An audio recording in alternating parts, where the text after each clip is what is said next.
le tharun ni lung khatin zan quan vang cây vel nu lâu in ngã cà phá băng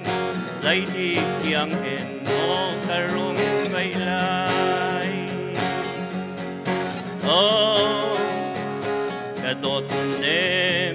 tên là dun thinh ngày a pha ruộng mang hi cây băng ly leng hi an chiều nga mo ai dè cả đột đêm tiêu sông nào na nu lên na pa ni nang le cây phàm thi ding in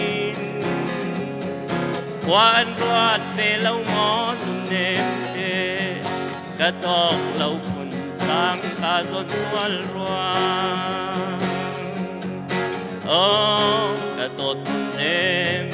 đê na dun thinh ngày a pha ruộng mang hi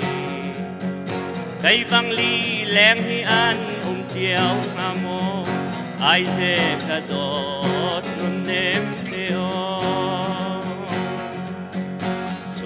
ta in gian hoa rung chua cây long in sa vang tang an khúc thi wal mini an leng chiều lai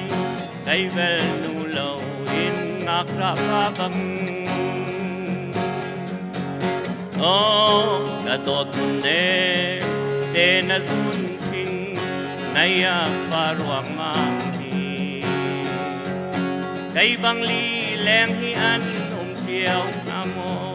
ai dè cả đốt nun đêm tiêu